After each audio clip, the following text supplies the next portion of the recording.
کرتا ہوں اس پروردگار کے نام سے جو بڑا مہربان اور نہایت محنت کرنے والا ہے۔ سب سے پہلے میں قابل احترام پرنسپل صاحب جملہ اسٹاف کا شکر گزار ہوں جنہوں نے مجھے اس قابل سمجھا کہ میں نظیم شخصیات کے سامنے اپنے خیالات کا اظہار کر سکوں۔ معزز چیئرمین صاحب، قابل قدر مہمانان گرامی، محترم پرنسپل صاحب، قابل احترام اساتذہ کرام اور میرے ہم مکتب ساتھیوں، السلام علیکم۔ کسی بھی قوم کے وقار، ترقی اور عظمت کا معیار ان کے تعلیمی اداروں سے لگایا جاتا ہے۔ اگر گہری تاریکی میں ایک چھوٹا سا دیا بھی جل رہا تو اسے ہم اندھیرا نہیں کہہ سکتے، کیونکہ اس دیے کی روشنی اندھیرے کا سینہ چیرنے کی صلاحیت رکھتی ہے۔ اسی طرح یہ تعلیمی ادارے بھی جہالت کی تاریکیوں کو ختم کرنے، سماج میں علم کی روشنی بکھیرنے، ملک و قوم کی تہذیبی، ثقافتی اور دینی نشوونما میں اہم کردار ادا کرتے ہیں۔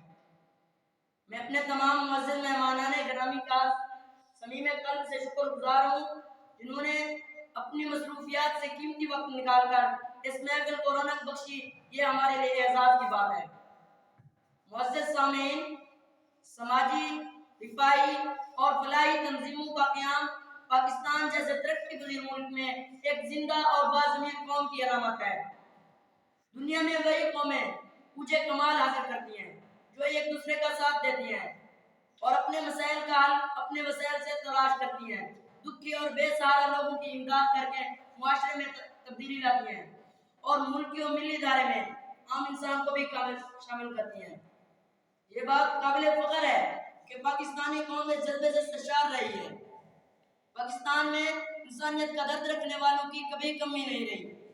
ہر دور میں کسی نہ کسی روپ میں ایسے افراد موجود رہے ہیں جنہوں نے اللہ کی رضا کی خاطر معاشرے میں پھیلی ہوئی محرومیوں کا خاتمہ کرنے میں کوئی کسر نہیں چھوڑی۔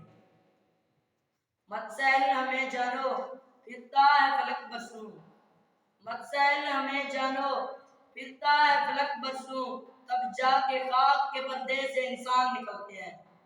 حاضرین مکرم، اس زمانے نے کئی ایسی شخصیات کو جنم دیا جنہوں نے نہ صرف شہرت و اعزاز کو اعزاز بخشا بلکہ شرف و اعزاز کے تمام تر پیمانے ان کی قد اور شخصیت، تمکنت اور قد کاٹ کو دیکھ کر متعین کیے جاتے رہے۔